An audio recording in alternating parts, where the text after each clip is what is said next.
The auctioneer's gavel had not yet fallen when Isaiah Vaughn rose from his seat, the creak of the wooden chair beneath him cutting through the hot afternoon air like a crack of thunder on a dry summer day. And every soul gathered in the sun-beaten yard of the Harker estate turned to look at the broad-shouldered cowboy who had, until that very moment, been nothing more than another dusty man with his hat in his hands. The year was 1874, and the town of Red Rock Flats, Texas sat stubborn and sun-scorched in the bend of the Pecos River, a place where the land was hard and the people who worked it were harder still. It was the kind of town that did not forgive weakness and did not often reward decency, a place where fortunes rose and fell with the seasons, and where the bones of broken dreams were as common as the limestone bluffs that ringed the valley. The Harker estate auction had drawn men from 3 counties over, because old Dalton Harker had been a wealthy and disagreeable man who had spent 40 years building something worth having, and now that he was dead, everything he owned was being sold to the highest bidder. Everything, it seemed, included people. Marcella Merritt stood at the edge of the raised platform the auctioneer used as his stage, her dark hair pinned back severely beneath a bonnet that had seen better years, her hands clasped in front of her in a way that looked controlled and composed until you noticed the white of her knuckles. She was 24 years old, with steady brown eyes that had seen too much and still managed to hold something luminous in their depths, like a candle kept burning through a long winter. She wore a plain work dress, faded from washing, and the collar was buttoned all the way to her throat despite the brutal Texas heat, because Marcella Merritt had learned long ago that modesty was one of the few armors a woman in her position could afford. Her position, specifically, was that of indentured housekeeper to the Harker estate, a contract drawn up 7 years prior when Marcella was barely 17, and her father, a failed cattle rancher named Horace Merritt, had traded her labor for a debt forgiven. She had cooked and cleaned and mended and tended the Harker household through 4 brutal summers and 3 flooding winters, and when Dalton Harker died of a heart seizure in the early spring of 1874, she had believed, with cautious and careful hope, that her contract would simply dissolve with the man who had held it. She had believed wrong. Harker's estate attorney, a slick-haired man named Bellows who came up from San Antonio and smelled perpetually of hair oil and bad intentions, had found a clause buried in the original contract, a clause that stated the labor agreement was binding not just to Dalton Harker himself, but to any subsequent owner of the property. When the estate was to be sold, her remaining 14 months of contract went with it, and so there she stood on the platform, being presented to the gathered crowd not as a person, but as an asset, her value tallied up alongside the livestock and the furniture and the water rights to the North Creek. The auctioneer, a barrel-chested man named Cromwell with a voice like rolling gravel, had made his way cheerfully through horses and cattle and acreage, and when he reached Marcella, he had said it without any particular malice, which almost made it worse.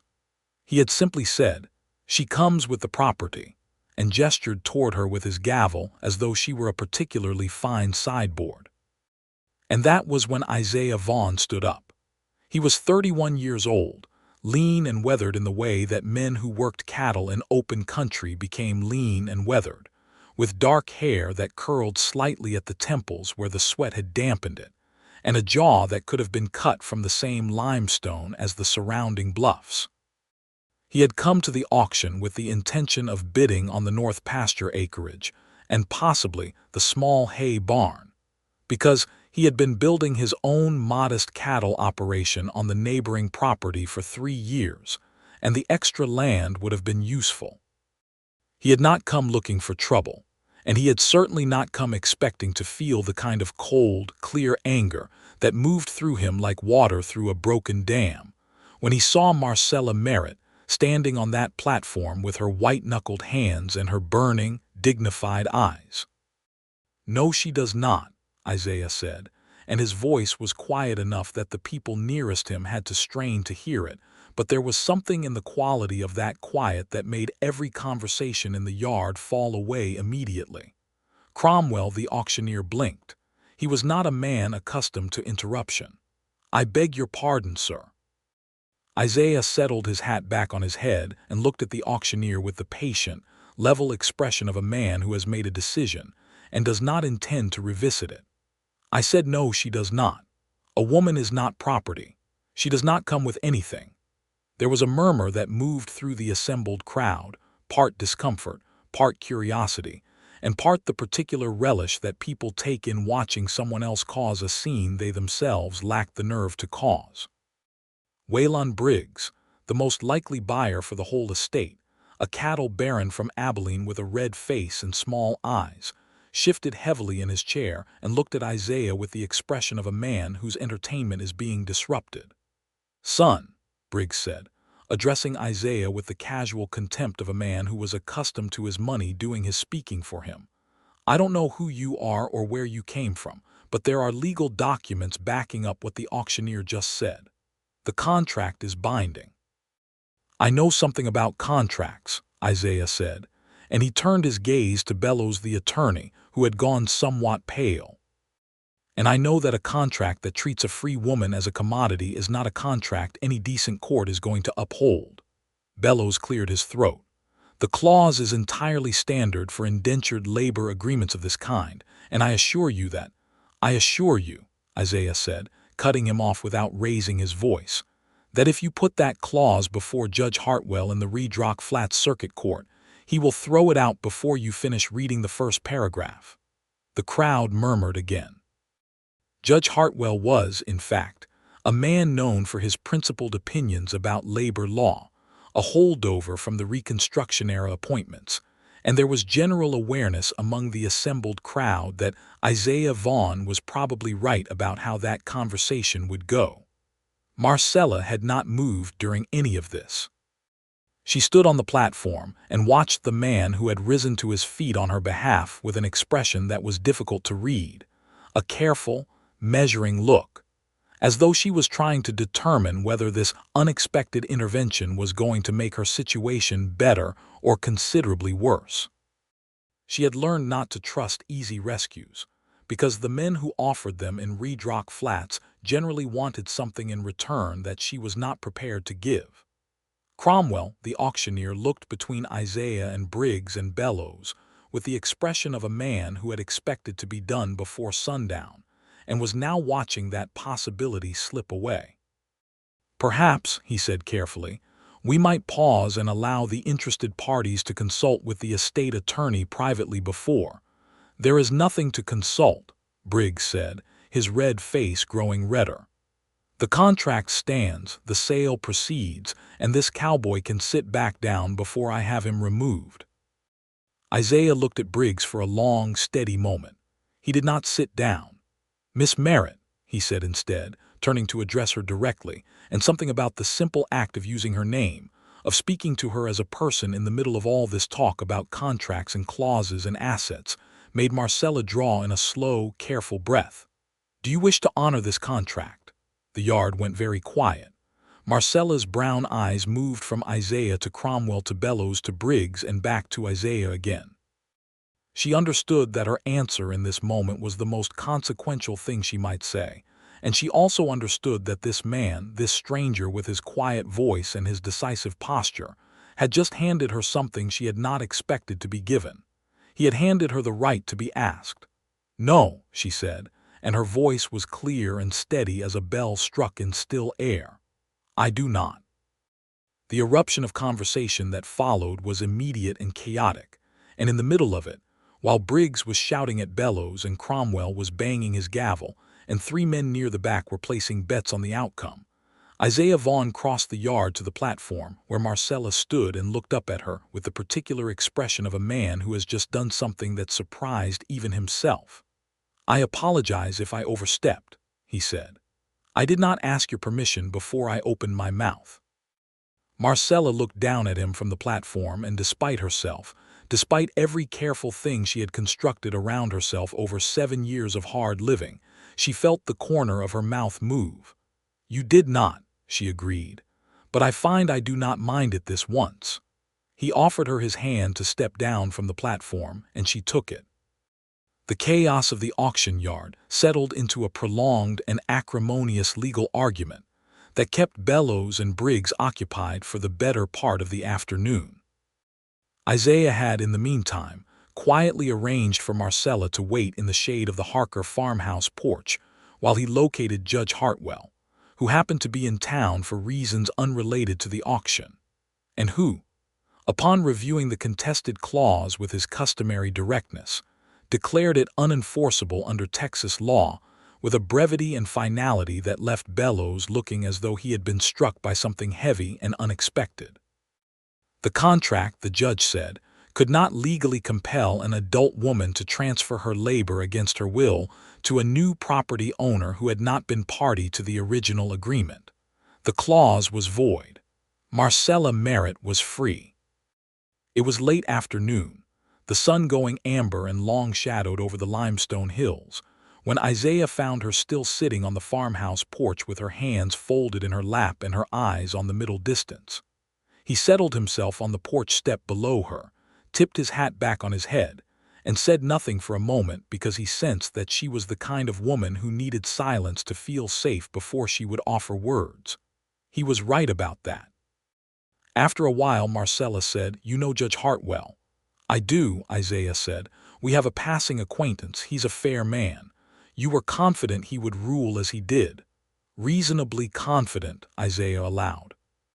It was the right ruling. Marcella turned her head and looked at him properly for the first time since he had taken her hand. She studied his face with the same careful attention she gave to everything, cataloging the tiredness around his eyes, the honest line of his mouth, the way he sat at ease in his own skin without any of the particular swagger that men in this country often mistook for strength. "Why did you do it?" she asked. Isaiah thought about the question seriously, which she appreciated. He did not give her a quick answer or a flattering one.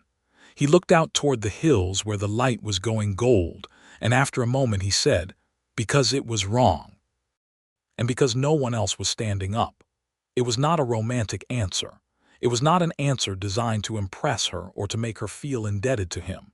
It was simply a true thing said plainly, and Marcella, who had spent years navigating the difference between men who told true things and men who told useful ones, recognized it immediately. "I have nowhere to go tonight," she said, not as a plea but as a fact, stated with the same quiet practicality with which she approached everything. "My contract covered my room and board. With the contract void and the estate sold, I have no arrangement. There's a rooming house on Meridian Street run by a woman named Dot Calloway," Isaiah said. "She's fair and she's decent. I can speak to her on your behalf if you need a recommendation. As for work, Mrs. Abernathy at the dry goods store was looking for help behind the counter last week. It's honest work and she pays on time." Marcella absorbed this information. Then she said, "You know quite a lot about the available resources in this town." "I've been here 3 years," he said, "and I notice things." She was quiet again for a moment and then she said, "Isaiah Vaughn." She had heard his name spoken in the crowd during the argument. "You have cattle land to the north."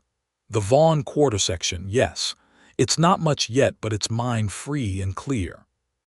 There was a quiet pride in how he said it, not boastfulness but the specific satisfaction of a man who had built something with his hands. "I came today to bid on the north pasture acreage. I thought it might join up nicely with my eastern fence line." "Did you purchase it?" He almost smiled. "I never got back to the bidding. Briggs got it in the end, I believe." Marcella looked at him for another long moment. "I am sorry you lost the land on my account." "Don't be," he said, and the simple conviction in his voice made her look away because it was a great deal to take in. A man who would forego something he wanted without a trace of resentment because he had done the right thing. "The land will come up again. Land always does out here." They sat in the cooling afternoon air, two strangers on a dead man's porch, and the silence between them was not uncomfortable. It was, Marcella thought, the first comfortable silence she had experienced in a very long time. In the days that followed, Redrock Flats sorted itself out around these new arrangements with the patient pragmatism of a frontier town accustomed to disruption. Calloway gave Marcella a clean room on the second floor of the rooming house for a modest weekly sum, and Mrs. Abernathy hired her at the dry goods store with the efficiency of a woman who had been waiting for a reliable counter hand for the better part of a season. Marcella was, as it turned out, an exceptionally capable worker, which surprised no one who had known her at the Harker estate, because she had always been the kind of person who brought the same thorough attention to whatever she was doing regardless of whether anyone was watching. Isaiah stopped by the dry goods store 3 days after the auction, ostensibly to purchase a new length of fence wire, which he did, but which he had also not needed urgently enough to purchase the previous week when he had been in town for other errands. Mrs. Abernathy noticed this and kept her observations to herself with the diplomatic restraint of a woman who knew when to stay out of things. "Miss Merritt," Isaiah said, setting his hat on the counter while he waited for her to locate the right gauge of wire. "Mr. Vaughn," Marcella said, from the back of the store where she was climbing the stepladder to reach the upper shelves. "The standard or the heavy gauge? Standard is fine." She came down from the ladder with the wire and brought it to the counter, and they conducted the transaction with perfect propriety, while something entirely different moved beneath the surface of the ordinary words, like a current below still water. "You settling in well?" he asked, folding the receipt she handed him. "Very well, thank you. Mrs. Calloway keeps an orderly house and Mrs. Abernathy is a fair employer." She paused. "I owe you a considerable debt, Mr. Vaughn." "You do not," he said, and the firmness in his voice was not unkind, but it was absolute. "What happened at that auction was the correction of an injustice. You don't owe anyone for that." Marcella regarded him steadily. "All the same," she said, "it was you who stood up. And I am grateful." He looked at her for a moment with those direct, dark eyes, and then he said something that was unexpected and entirely genuine. "I'm glad you're free, Miss Merritt. That's enough for me." He picked up his wire and his hat and walked out of the store, and Marcella stood at the counter for a long moment after the bell above the door had stopped ringing, feeling something she was not yet ready to name moving through her chest like the first real warmth after a long cold season. Over the following weeks, Isaiah Vaughn developed a habit of appearing in Marcella's vicinity with the reliable frequency of the postal delivery, though always for what appeared to be legitimate reasons. He needed thread one day, a new tin coffee cup another, a block of salt for his cattle a week after that. Mrs. Abernathy continued to say nothing, though she had begun to smile slightly to herself when she turned to organize the shelves, which Marcella pretended not to notice. On a Sunday 3 weeks after the auction, the town of Redrock Flats held its weekly communal gathering in the yard behind the Baptist church, which served as equal parts worship service, social occasion, and general news exchange for the surrounding ranching community. Marcella attended because Mrs. Calloway attended and had invited her, and because she was beginning to build something careful and tentative in this town that she wanted to belong to. Isaiah was there too, standing with a group of cattlemen near the fence, and when he saw her across the yard, he did not immediately come to her, which she noticed and appreciated because it meant he was aware of social convention and her need to establish herself on her own terms. He waited until the gathering had loosened into its informal afternoon stage before making his way to where she stood with Mrs. Calloway and 2 other women whose names she was still learning. "Miss Merritt," he said, tipping his hat to the group. "Ladies." The other women exchanged the kind of glance that contains an entire conversation, and Mrs. Calloway found a reason to draw the others away with the elegant efficiency of a woman performing social surgery. Isaiah and Marcella stood side by side at the fence, watching the activity of the yard, and he said, "How are you finding Redrock Flats?" "Better than I expected," she said honestly. "The people are less cautious with me than I thought they might be. I was worried that the auction would have made things awkward." "You handled yourself with a great deal of dignity that afternoon," he said. "People respect that here." "You handled yourself with a great deal of nerve," she replied, and there was warmth in it, the first real warmth she had let into her voice when speaking to him, a small loosening of the careful composure she habitually maintained. He glanced sideways at her and the corner of his mouth lifted. "I've been called worse than nervy." "I imagine you have." She looked out at the yard. "You have friends here. I saw you with the cattlemen group." "A few good ones," he said. "Hector Ruiz runs the neighboring ranch to my south. We've helped each other through 2 bad seasons. Tom Elroy over there manages the livery, and Reverend Oakes is about as solid a man as you'll find." He paused. "A person needs good people around them out here. The country has a way of reducing you if you try to face it alone." Marcella turned this over quietly. It was a more honest observation than most men offered on the subject of their own vulnerability. "I have been alone quite a lot," she said, "or the next thing to it."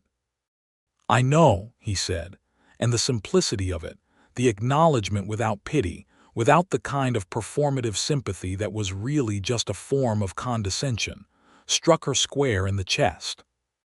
They stood at the fence for nearly an hour, talking about small things and larger things in equal measure, the state of the cattle market, the long dry spell that had been worrying the ranchers, the new schoolteacher who had just arrived from back east and was apparently managing remarkably well despite never having seen a Texas summer. Marcella found that conversation with Isaiah Vaughn had a quality that she had rarely experienced in talk with anyone. The feeling that the person across from her was genuinely interested in what she thought, not as performance or prelude, but as actual desire to know. When the gathering began to break up in the late afternoon, he offered to walk her and Mrs. Calloway back to the rooming house, which Mrs. Calloway accepted with a cheerfulness that suggested she had been hoping for exactly this outcome. And during the walk through the dusty streets of Red Rock Flats, as the sun went orange and sprawling over the western rim of the hills, Isaiah and Marcella walked close enough that the back of his hand brushed hers twice, and neither of them moved away.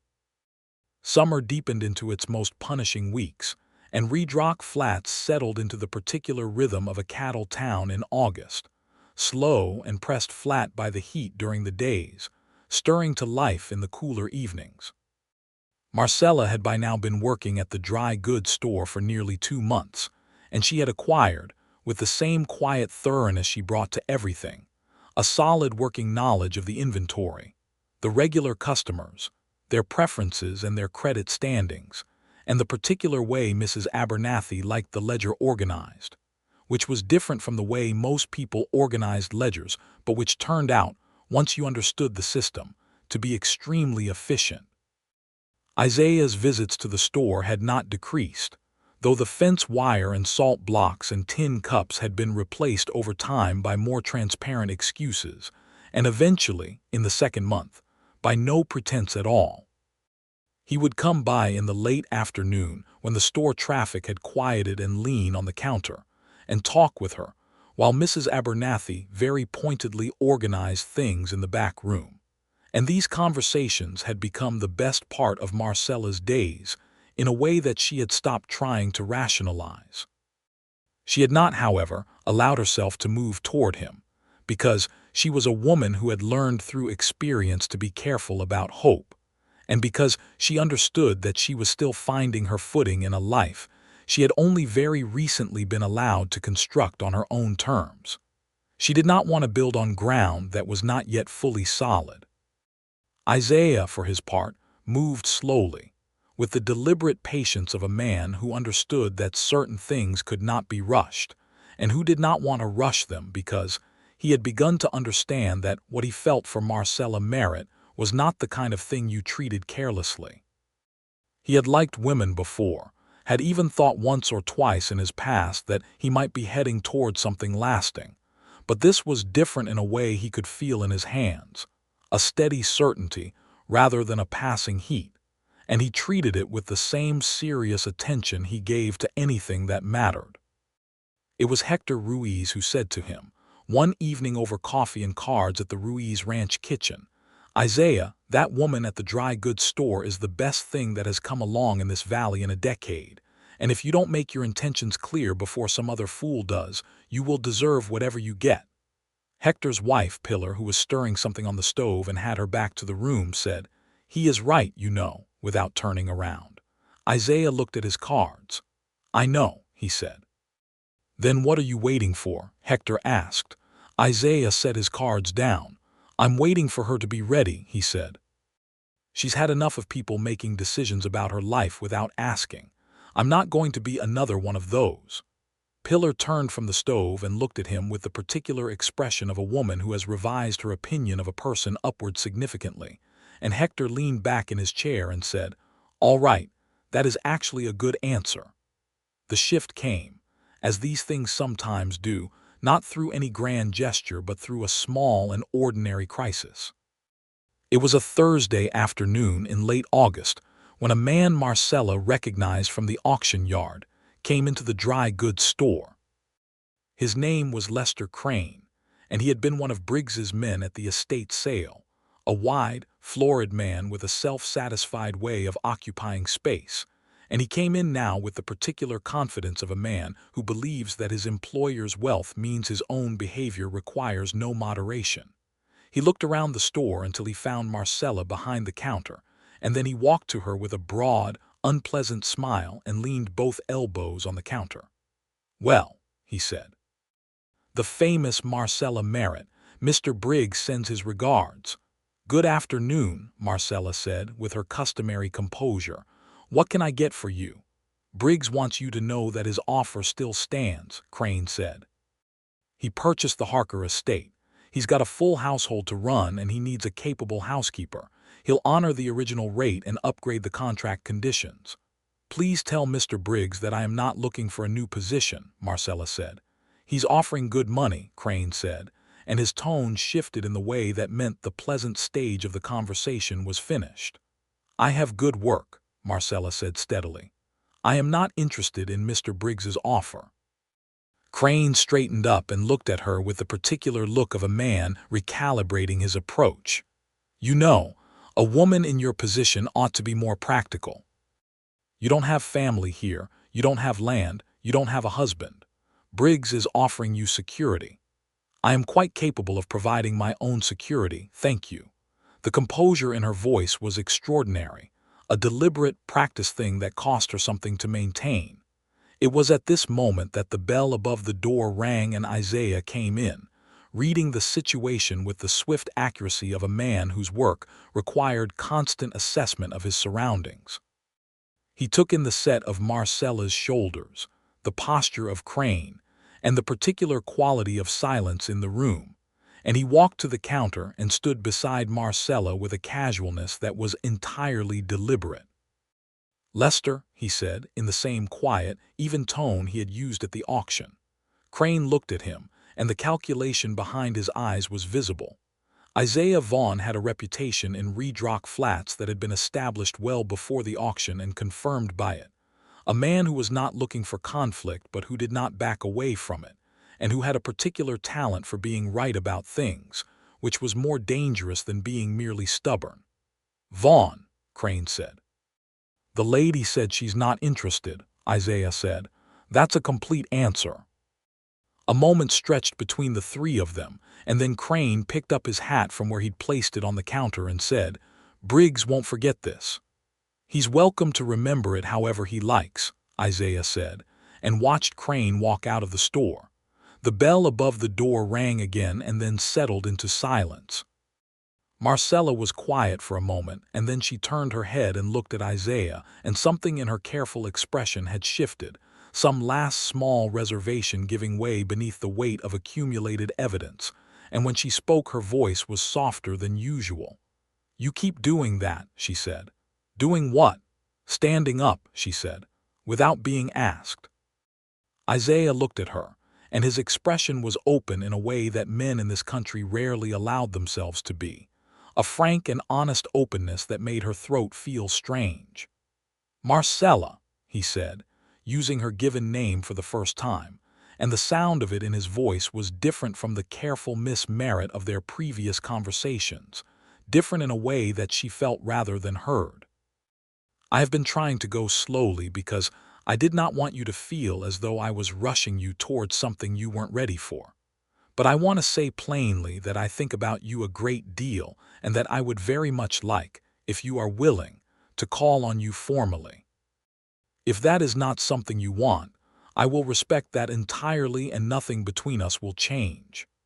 She looked at him for a long moment, this honest, careful man who had stood up at an auction on a stranger's behalf and asked for nothing in return, and had spent 3 months proving day by day that his character was the thing it appeared to be.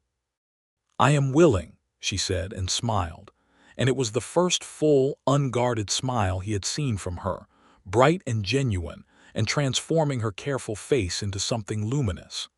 He smiled back, and Mrs. Abernathy, from the back room where she had been listening with complete transparency, made a satisfied sound that neither of them acknowledged.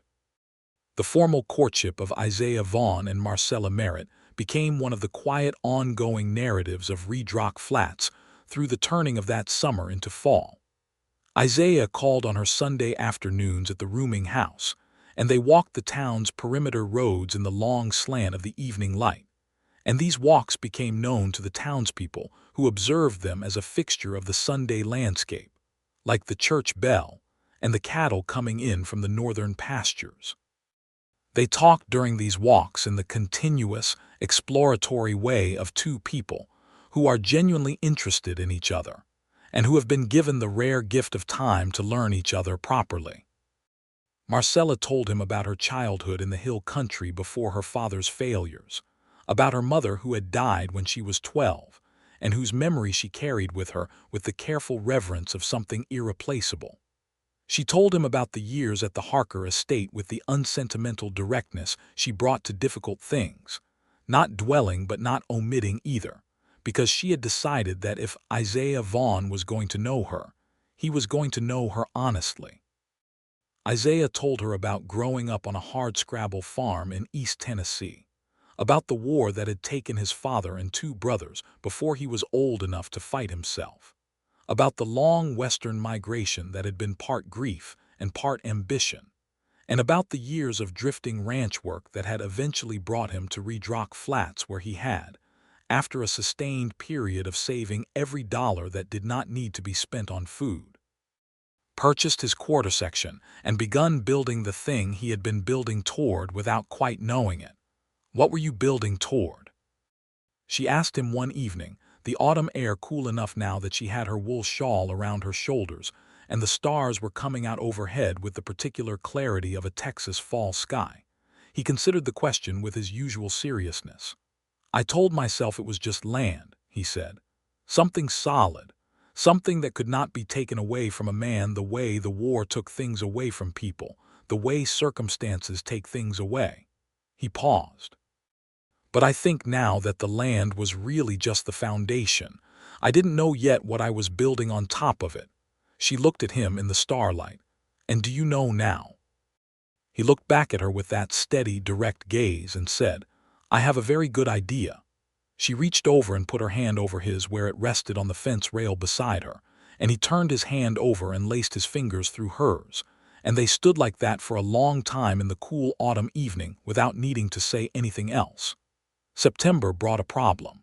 Waylon Briggs had not, as it turned out, accepted his failures regarding the Marcella Merritt situation with any degree of grace.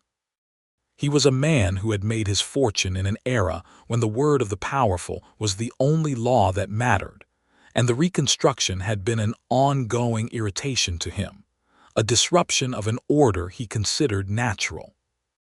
The auction had embarrassed him, the judge's ruling had angered him, and the fact that the woman at the center of the dispute was now publicly courted by Isaiah Vaughn, who had stood up and made him look both wrong and foolish in front of 3 counties' worth of witnesses, had festered into something that Briggs was now conducting as personal grievance.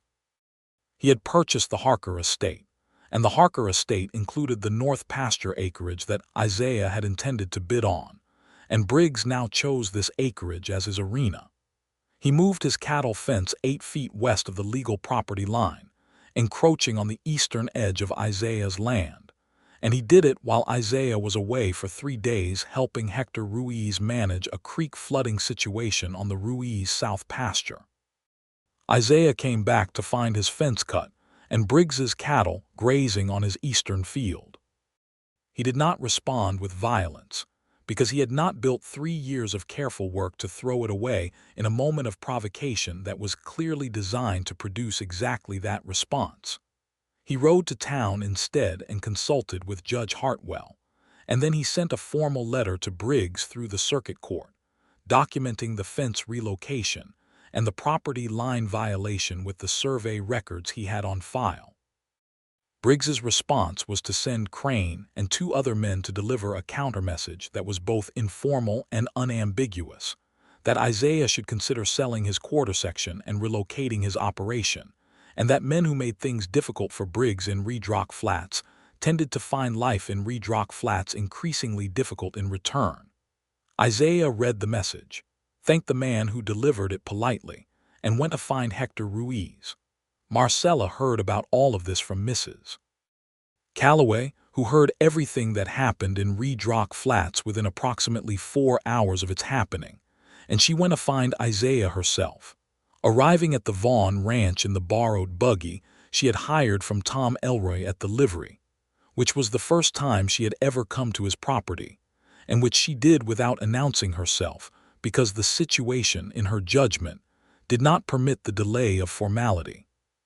She found him at the fence line, standing in the afternoon sun, assessing the encroachment damage with Hector beside him, and she drove the buggy directly to where he was standing and climbed down without waiting for assistance. "Isaiah," she said. He turned, and the surprise on his face shifted quickly to something warmer when he saw her, but then he read her expression and sobered. "You heard. Mrs. Calloway is very efficient," she said. "How bad is it?" He walked her along the fence line and showed her, plainly and without minimizing, the extent of the encroachment and the legal position as he understood it, because she was, he had learned, a woman who needed to know the actual state of things and who was insulted by the kind of protective editing that well-meaning people performed on information before offering it to women. Marcella walked the line with him and listened and asked specific questions that demonstrated she had a clear grasp of property law and survey procedure, which surprised him slightly until he remembered that she had managed the accounts at the Harker estate for several years and had thus become familiar with the mechanics of land documentation. "The survey records will support you," she said, when he had finished. "Judge Hartwell has already shown himself to be fair-minded. Briggs is betting that you will respond with anger rather than law, because anger disqualifies you and the law does not." "I know it," he said. "Don't give him the anger," she said. "I have no intention of it," he said, and looked at her with an expression of open, uncomplicated appreciation. "How are you so sensible about everything?" "7 years of having to be," she said, without self-pity, as plain fact. He reached out and touched her face briefly, just his thumb against her cheek, the kind of gentle touch that was still new between them, and said, "I am going to be all right, Marcella. The law is on my side." "I know it is," she said. "I still had to come." He looked at her for a moment with that full, open expression that she had learned meant he was feeling something he did not yet know how to say, and then he said, quietly, "I'm glad you did." The legal matter resolved itself over the following 3 weeks in the way that legal matters did when the evidence was clear and the judge was honest, in Isaiah's favor. Briggs was formally ordered to restore the fence line to its surveyed position and pay for the repair of the sections his men had cut. He complied with the letter of the ruling and not 1 inch more, and the resentment he carried was now of the settled, long-burning kind rather than the active, aggressive kind, which Isaiah and Marcella both understood meant it would need watching but not immediate action. Hector Ruiz said, over coffee at his kitchen table while Pillar listened with open interest from her chair by the window, "That man is not finished being a problem." "No," Isaiah agreed, "but he's smaller than he was." Pillar said, "He will leave you alone now if someone even larger than his pride gives him a reason to." "What do you mean?" Isaiah asked. "I mean," Pillar said with the precision of a woman who thought carefully before she spoke, "that Briggs is not fighting about fence lines. He is fighting because he was embarrassed in front of people whose opinion he values, and he has been losing every round since then. If you give him a way to save face, or if you simply become more established and more connected in this community than he is comfortable threatening directly, he will let it go." She paused. "A man like that does not like prolonged combat with an opponent who is clearly not going to be moved. It is bad for his reputation." Isaiah thought about this for a long time. In October, when the air had turned properly cool, and the cottonwoods along the creek had gone yellow, and the cattle were fat on the late grass, Isaiah drove the buggy out to a quiet place on the west ridge of his property, where the land opened up into a long view of the valley and the hills beyond, and he asked Marcella to come with him.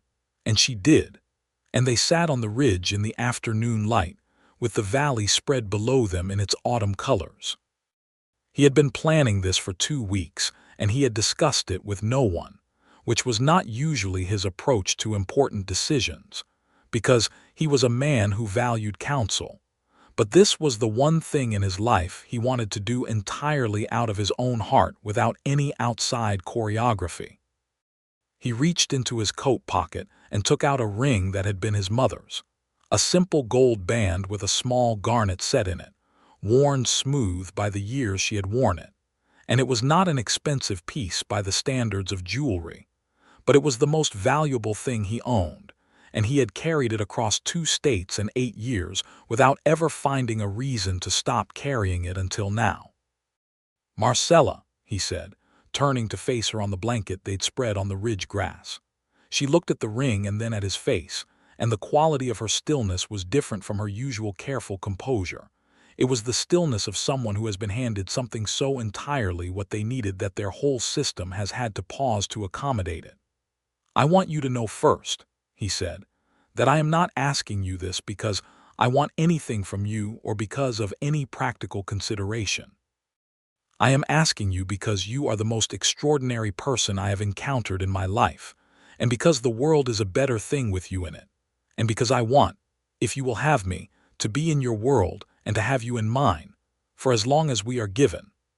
Marcella looked at him for a long time, this honest man who had stood up for her when standing up cost him something, who had waited for her and moved slowly and asked permission, and given her the full dignity of her own agency at every turn. "Yes," she said, and her voice was not entirely steady, which was, he would later think, the most moving thing he had ever heard because it told him how much it meant to her. "Yes, Isaiah. I will marry you."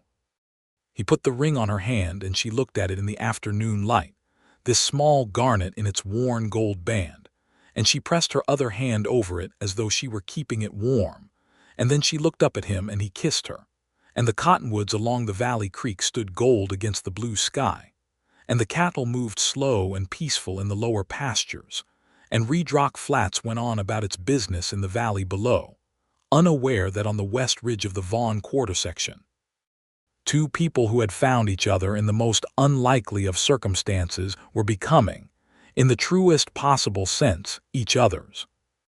They were married in November, in the yard of the Baptist church where they had first stood at the fence together, on a clear, cool day when the air smelled of wood smoke and dry grass, and the whole of Reed Rock Flats came out because word of the wedding of Isaiah Vaughn and Marcella Merritt had taken on, in the collective imagination of the town, the quality of a story everyone felt part of.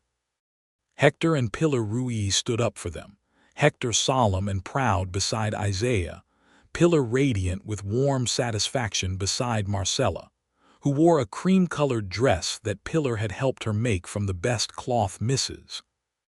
Abernathy had in stock, with small pearl buttons down the front and a neckline that was modest and beautiful in equal measure. Mrs. Calloway cried openly and made no apology for it. Mrs. Abernathy did not cry, but her expression through the entire ceremony was one of profound and well-founded self-congratulation. Even Judge Hartwell came, standing at the back of the crowd in his good coat, and if Waylon Briggs noticed the attendance from his own seat 3 rows back, where he sat with the stiff propriety of a man who had chosen to attend rather than appear to have been excluded. The judge's presence was a clear enough indication of how the social and legal landscape of Redrock Flats regarded the couple that Briggs, as Pillar had predicted, kept his expression neutral and his mouth shut. Reverend Oakes performed the ceremony with genuine warmth, and when he reached the part about speaking now or forever holding one's peace, the silence in the churchyard was so complete that the sound of the wind through the cottonwood at the fence corner was perfectly audible. And then Isaiah and Marcella looked at each other and smiled, and Reverend Oakes smiled too, and said the words that made them husband and wife. Isaiah kissed her in the churchyard under the blue November sky with the whole of Redrock Flats watching, and the cheer that went up was the kind that comes from a crowd that has been collectively invested in an outcome and is now collectively satisfied. The dinner afterward was held at the Ruiz Ranch because Hector and Pillar insisted, and because the Vaughn house, which was functional and clean but modest, had not yet been expanded enough to hold the kind of gathering the occasion warranted. Long tables were set out in the Ruiz yard and loaded with food that had been contributed by half the women in town, and the fiddle player Tom Elroy knew came and played until 10 o'clock, and Isaiah danced with his wife on the packed earth of the Ruiz yard in the light of the lanterns, with a concentration and tenderness that made Hector Ruiz, watching from the porch with his coffee, say quietly to Pillar beside him, "That man is going to spend the rest of his life making her happy." Pillar leaned her head on his shoulder and said, "I know, it is a very fine thing to see. The first winter of the Vaughn marriage was a working and building time." Marcella moved from the rooming house to the ranch, and the ranch underwent, over the course of those cold months, a gradual transformation from functional bachelor quarters into a genuine home, not through any dramatic renovation, but through the accumulation of small things. Curtains at the windows, a proper table for the kitchen, the smell of bread and coffee replacing the previous regime of beans and dried meat, and on the windowsill above the sink, a small clay pot of dried wildflowers that Marcella had saved from the fall, their color faded but their shape intact.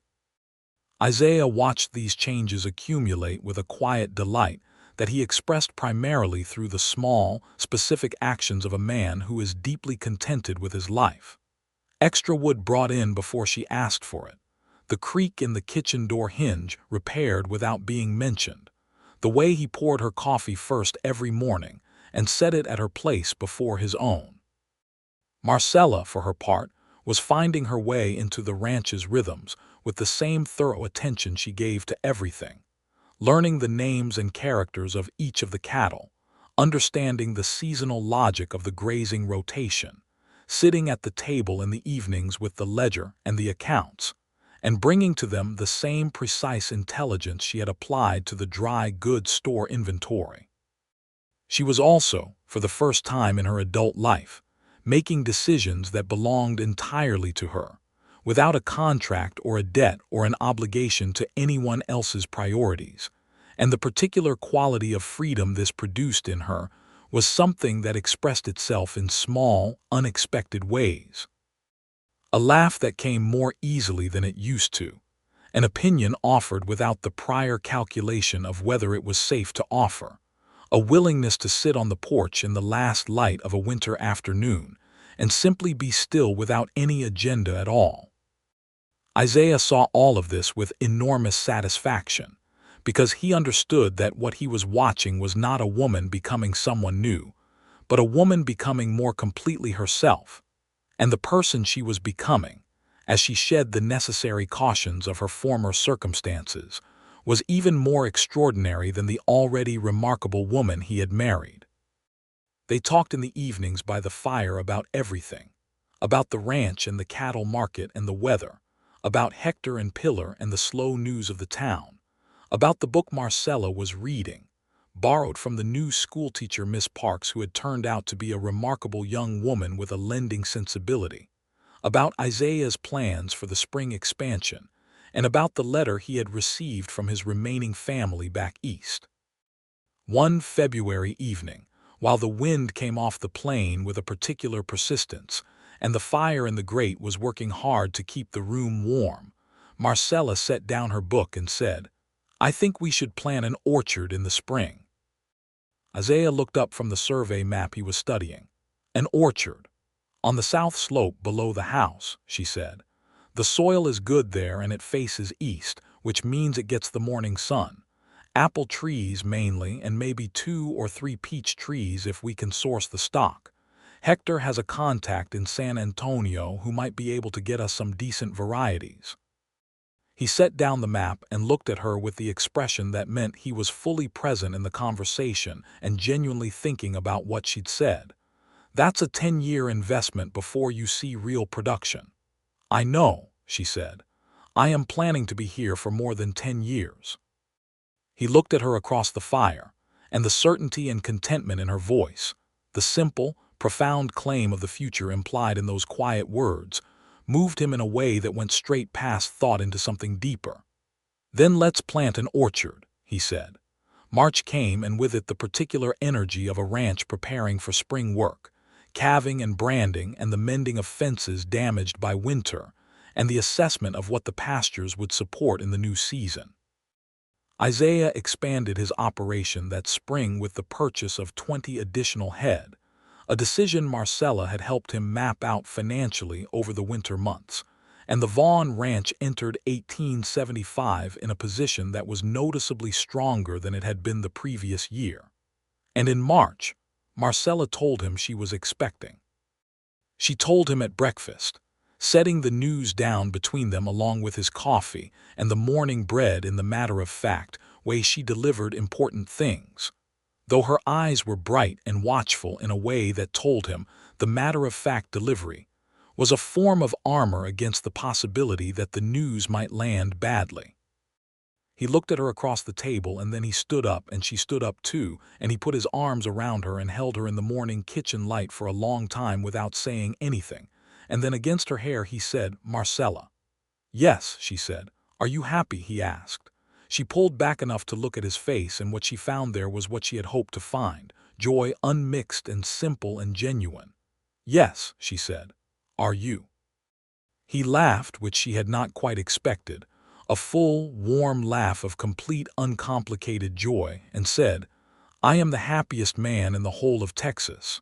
And she laughed too, and the morning kitchen filled up with the sound of it.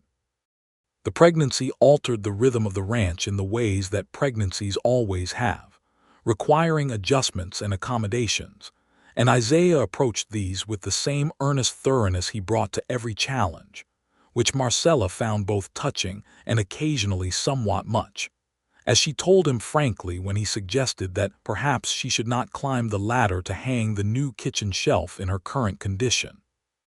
"I am pregnant, not injured," she said, standing on the second rung of the ladder with one hand on the shelf and the other on the hammer. "The two things are not the same." He stood below her with his hands ready in a gesture of standby assistance that she chose to interpret as supportive rather than hovering, and said, "I know that. I just worry."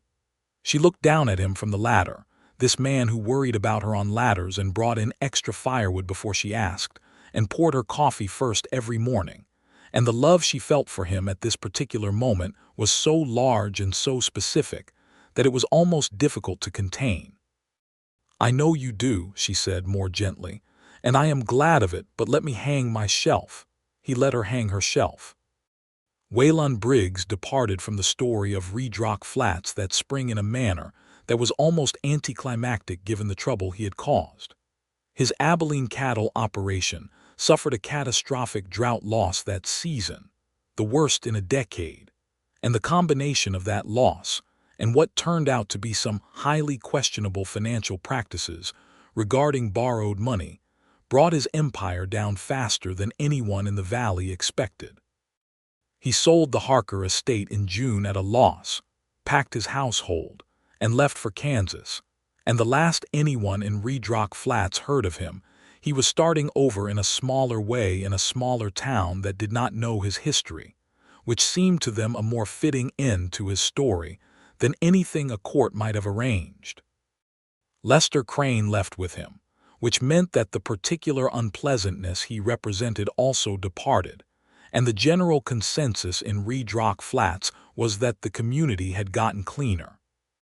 The Harker estate itself was purchased by a family named Caldwell from Missouri, a straightforward farming family with 4 children and a determination to grow wheat, and Marcella, who had spent 7 years in that house, and who might have been expected to feel something complicated about its new incarnation, found that she felt mostly relief, a clean dissolution of the past that freed the land to be something new.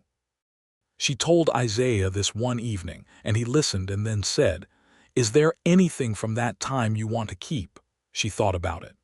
"Some of the things I grew in the kitchen garden are the same varieties my mother grew," she said. "I took cuttings last fall. They're growing in the cold frame now. Then we'll plant them properly in the spring," he said, "alongside the orchard." She reached across the table and covered his hand with hers, and he turned his hand and held hers, and they sat like that in the evening quiet of the ranch house while outside the last of the day went dark over the hills. The baby came in September, a boy, healthy and insistently vocal from the first breath, with his father's dark hair and his mother's watchful, intelligent eyes, and they named him Samuel Horace Vaughn. Samuel for the Reverend Oakes who had married them and whom they had grown to regard as a genuine friend, and Horace for Marcella's father, who had made catastrophic mistakes, but who had also, in his better years, been the man who had first shown her what a garden could grow. Isaiah held the baby with the expression of a man encountering something so far beyond the scope of his previous experience that normal language and expression were temporarily unavailable to him. A kind of stunned, reverential awe that Pillar Ruiz, who was present for the birth along with Dot Calloway, watched from across the room with undisguised delight. Marcella, propped against the pillows with the particular exhaustion of a woman who has just done the most physically demanding thing any human being does, watched Isaiah hold their son with an expression that was quiet and profound and completely, totally happy. "Hello, Samuel," Isaiah said to the baby, in the same even, direct tone he used with everyone, and Samuel, as though recognizing that this voice was going to be one of the fundamental sounds of his world, opened his eyes and looked up at his father. Marcella laughed at the sight of it softly from the pillows. Isaiah looked over at her, and she could see that his eyes were bright in a way that had nothing to do with the dust or the wind, and he said, "Marcella." "I know," she said. "I love you," he said. He had said it before, had been saying it for months in the specific, particular ways of a man who believes actions carry more weight than declarations. But the direct word of it in this moment was different, informed by the baby in his arms, and the evening coming down outside the window, and the whole life that had arrived at this point through a series of events that had begun with a woman standing on a platform and a man who could not stay in his seat. "I love you too," she said. "Sit down before you drop, my son." He sat, and she reached out her hand, and he took it, and Samuel Horace Vaughn fell asleep in his father's arms in the warm September evening at the ranch on the Pecos. The years that followed were full in the way of good lives lived in hard country, full of work and weather, and the particular satisfactions of things built and maintained and grown. The orchard went in the spring of 1875 as planned. The young apple trees set in their rows on the south slope like a promise made in wood and soil. And by 1877, they bore their first modest harvest, not enough to do much with but enough to prove the promise good. And Marcella stood in the orchard with her second son Thomas on her hip, who was 18 months old and extremely interested in the low-hanging fruit, and looked at the trees she had imagined into being, and felt the specific satisfaction of the long-term vision confirmed. Thomas Emilio Vaughn had arrived in early spring of 1877, named partly for Tom Elroy at the livery, who had been a faithful friend, and partly for Emilio, Hector Ruiz's father, an old man of remarkable dignity and warmth who had welcomed Marcella into the family circle of the Ruiz ranch from the very beginning, and who had died peacefully the previous winter. The name felt like the right kind of continuity. Samuel by this point was a busy, articulate 2-year-old who had inherited his mother's specific, observational intelligence and his father's patience, which was an unusual combination in a 2-year-old, and made for a child who was simultaneously very manageable and deeply surprising at odd moments. Isaiah expanded the cattle herd gradually and carefully over these years, adding land where he could, maintaining the relationships that made the difference in hard years. The Ruiz connection for shared labor and equipment, the Judge Hartwell connection for legal clarity when needed, the general goodwill of the Raydrock Flats community that had been built through consistent fair dealing over years of operation. Marcella remained, through these years, the person at the center of the ranch's organizational intelligence. She kept the books with meticulous care, understood the cattle market well enough to advise on when to sell and when to hold, managed the household with the efficiency that had been built into her over 7 years of service, and that now, applied to her own home and her own interests, produced results that were remarkable. She also, in 1876, began teaching reading on Tuesday afternoons to 4 ranch children and 3 children from town, whose families could not easily get them to the school, which grew by 1877 to 8 children, and eventually prompted Miss Parks, the school teacher, to formally ask Marcella if she would consider an official assistant position at the school. Marcella discussed it with Isaiah over dinner, laying out the time and logistics considerations with her customary precision, and he listened and then said, "Do you want to do it?" "Yes," she said. "I think I do." "Then do it," he said. "We'll figure out the household arrangements." She looked at him across the supper table where Samuel was constructing something inadvisable out of his bread and said, "You are very easy, Isaiah." "I know what you can do," he said simply. "Why would I put walls around it?" She took the position at the school, and the adjustments required were made, and the Vaughn household adapted as all households do when they are built on the right foundation, with some friction and difficulty, and a great deal of mutual goodwill that smoothed the friction and solved the difficulty.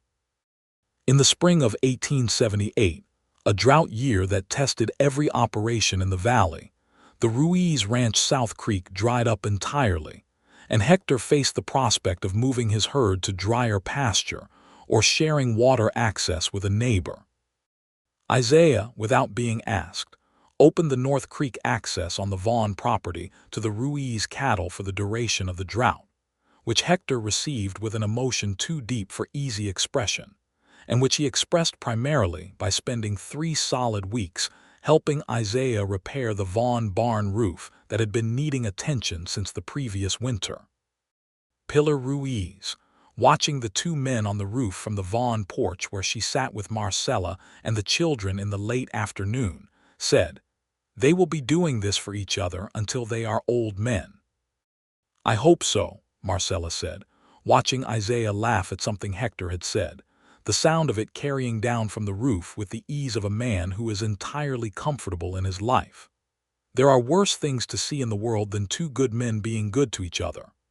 Pilar reached over and squeezed her hand, and Marcella squeezed back, and Samuel ran past them chasing the ranch cat with great determination and no prospect of success.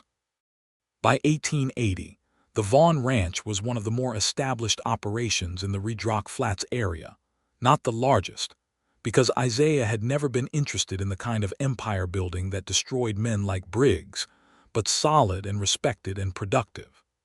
The orchard had come into its real bearing years and produced apples of excellent quality that Marcella sold in town and also put up in the cellar in quantities that kept the household through every winter.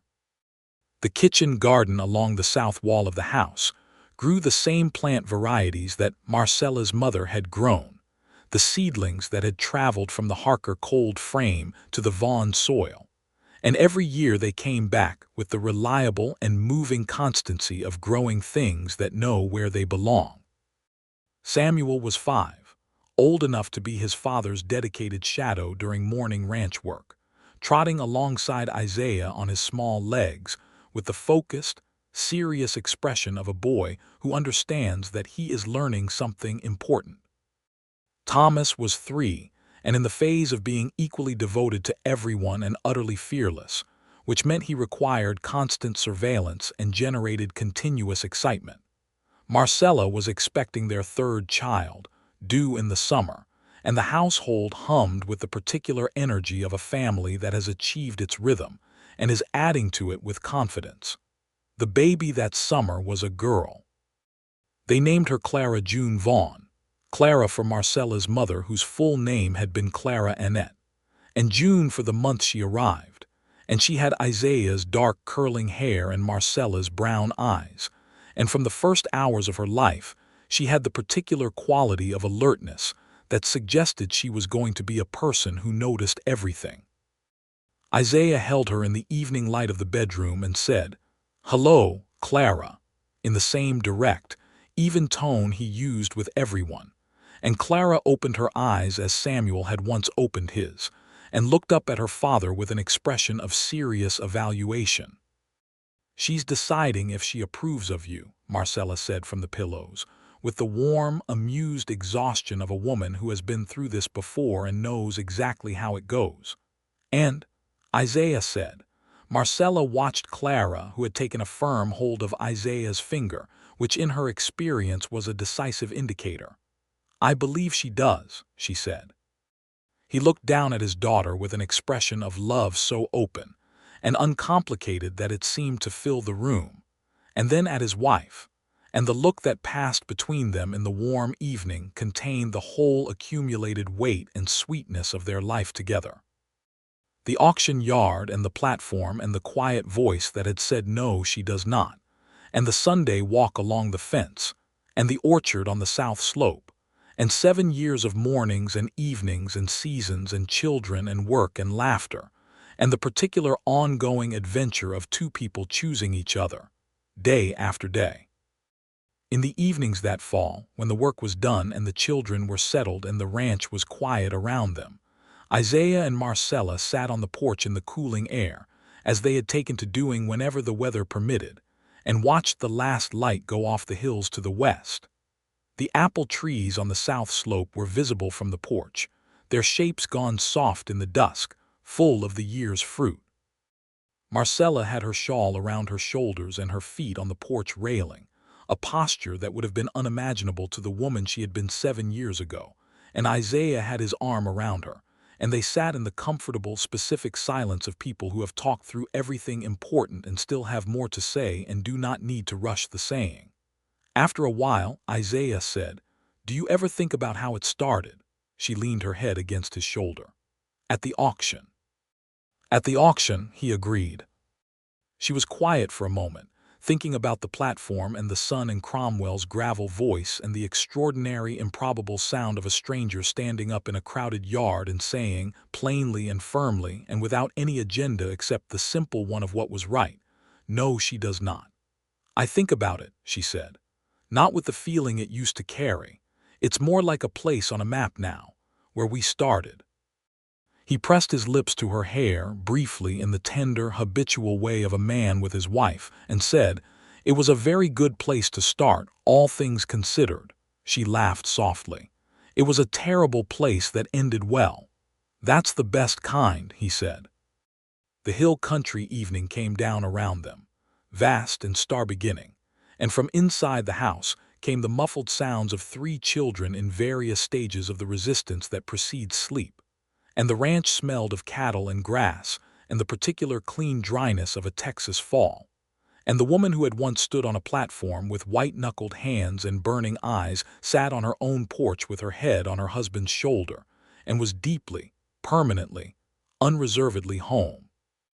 She heard Samuel's voice from inside calling something to his father, and Isaiah called back through the open window without lifting his arm from around her, and Samuel's voice subsided into the general nocturnal negotiation of the household, and Marcella smiled in the dark. "We built something good," she said, not as a question. "We did," he said, And in the one ranch house and the 3 sleeping children and the orchard on the slope and the cattle in the lower pasture and the kitchen garden along the south wall and the worn gold ring with the garnet on her finger, all of it solid and specific and entirely theirs. The proof of it was everywhere she looked. The years went on, as years do, carrying with them all the ordinary dailiness of a life well made.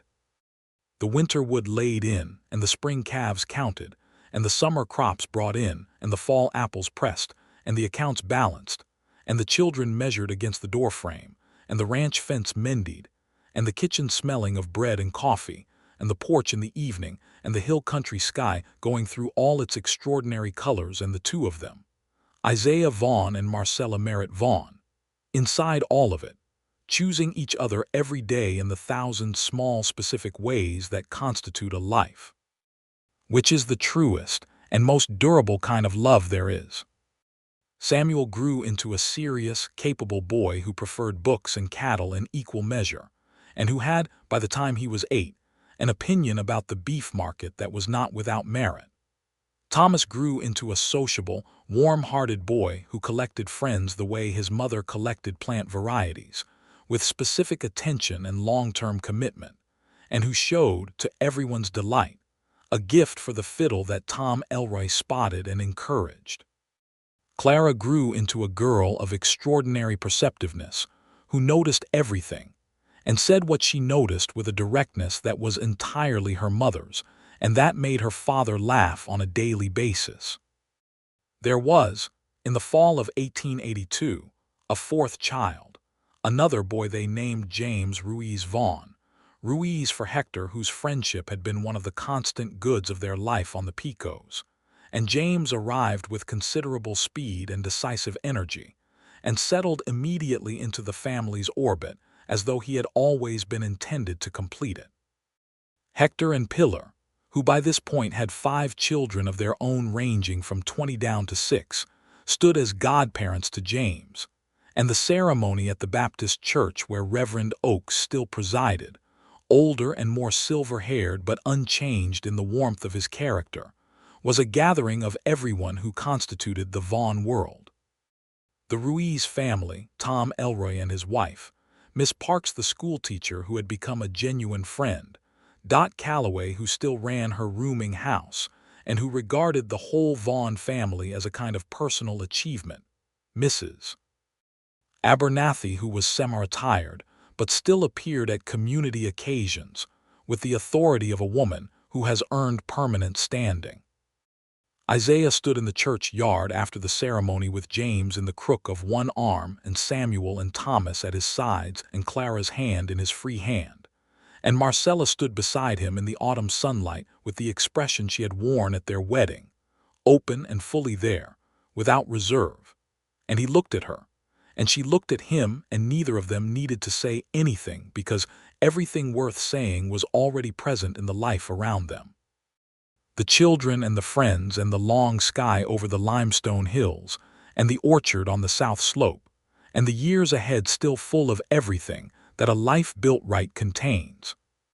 This is what it means to stand up, the moment said, speaking in the language of ordinary, irreplaceable things. This is what it costs and what it pays, and it was enough, more than enough. It was everything.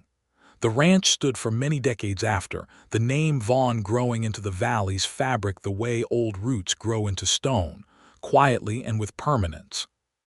The orchard Marcella planted produced enough by 1885 to supply 2 neighboring ranches as well as their own household, and by 1890 the trees were old enough to have the wide, gnarled, patient quality of things that have decided to stay.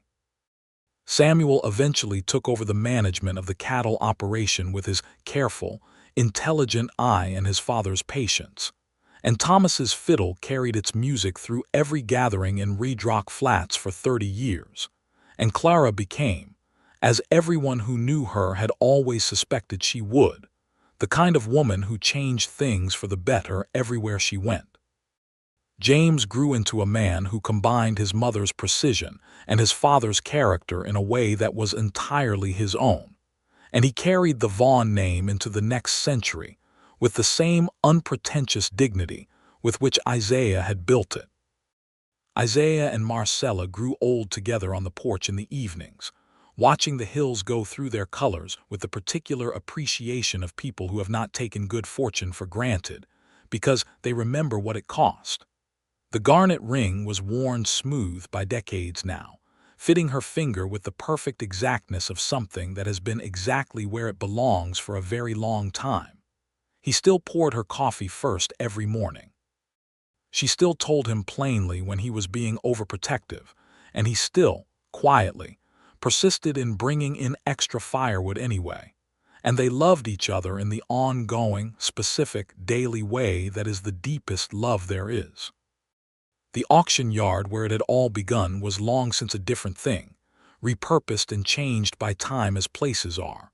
But in the memory of everyone who had been there, it remained fixed at the moment when the gavel had not yet fallen and a broad-shouldered cowboy in a dusty coat had stood up in the middle of a crowded yard and said, simply and absolutely, "No, she does not." The full weight of what those 4 words had contained only became clear over time, as most true things do.